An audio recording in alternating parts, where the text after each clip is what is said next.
Hey hi guys, Predator killer of killers இந்த movie வந்துடுச்சு, பார்த்தேன். ஆக்சுவலி இதில் 3 விதமான டைம்லைனில் 3 விதமான பிரிடேட்டர்ஸ் பார்த்தீங்கன்னா வருது. 3 பிரிடேட்டரில் 3 விதமான பிரிடேட்டர்ஸ் பார்த்தீங்கன்னா வருது. அந்த 3 பிரிடேட்டர்ஸும் அங்கே இருக்கிற மக்களை அழிக்க நினைக்கும் போது அந்த 3 டைம்லைன்லேயும் இருக்கிற ஒரு ஆள் பார்த்தீங்கன்னா அந்த பிரிடேட்டர்ஸையே கொண்டு வர்றாங்க. ஸோ 3 இடங்கிறனால இப்போ 3 ஆள் ஆயிடுறாங்க. அந்த 3 பேரையும் கடத்திட்டு போகிறாங்க.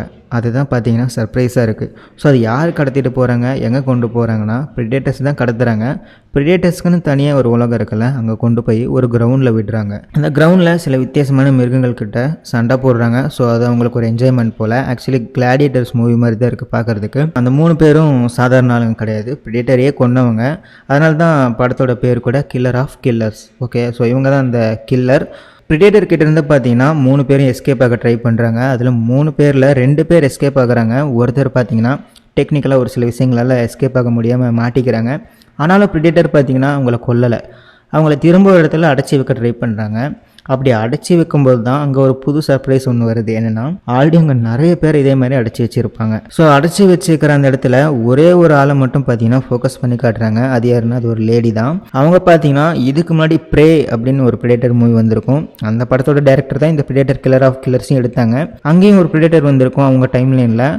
அந்த பிரிடேட்டர் கிட்ட அந்த லேடி புத்திசாலித்தனமாக பார்த்தீங்கன்னா போராடி கொண்டு இருப்பாங்க. ஸோ அதுக்கப்புறம் இவங்களையும் இதே மாதிரி தான் கடத்திட்டு வந்திருக்காங்க போல். இந்த பிரிடேட்டர் கில்லர் ஆஃப் கில்லர்ஸில் பார்த்தீங்கன்னா இவ்வளோ தான் காமிச்சாங்க. உண்மையிலே சூப்பராக இருந்துச்சு. ஸோ ப்ரே அப்புறம் இந்த பிரிடேட்டர் கில்லர் ஆஃப் கில்லர்ஸ் இந்த 2 படத்துக்கு இருக்கிற கனெக்டிவிட்டி பார்த்தீங்கன்னா இதில் தான் வந்து தெரிய வருது. ஸோ இதுதான் guys Predator killer of killers. இதுக்கு முன்னாடி வந்த ப்ரே மூவியும் இதுவும் பார்த்தீங்கன்னா ஒரே மாதிரியான கதை தான், ஆனால் இடம் மட்டும்தான் வேறு. அது பார்த்தீங்கன்னா ஒரிஜினலாக எடுத்திருப்பாங்க, இது அனிமேஷன் எடுத்திருப்பாங்க. அனிமேஷனாக எடுத்ததுனால பார்த்தீங்கன்னா ஏதோ டல்லாக இருக்கும் அப்படின்னு நீங்கள் நினைக்கலாம். ஆனால் அந்த மாதிரிலாம் இல்லை. ஆரம்பிச்சிலேருந்து முடிகிற வரைக்குமே பார்த்தீங்கன்னா அந்த பிரிடேட்டர் ஃபியர், அந்த த்ரில்லிங் வைப் பார்த்தீங்கன்னா அப்படி இருந்துக்கிட்டே தான் இருக்கும். பயங்கரமாக இருக்கும். 1.5 மணி நேரம் தான், 3 ஸ்டோரி. அதுக்கு மேலே பார்த்தீங்கன்னா எக்ஸ்ட்ரா சர்ப்ரைஸ். ஸோ வந்து சூப்பராக இருந்துச்சு. இதுக்கப்புறம் பிரிடேட்டர் பேட்லாண்ட்ஸ் ரிலீஸ் ஆக போகுது இந்த வருஷத்தோட கடைசியில். அதுவும் சூப்பராக இருக்கும்னு நினைக்கிறேன். ஸோ பார்க்கலாம் எப்படி இருக்குதுன்னு.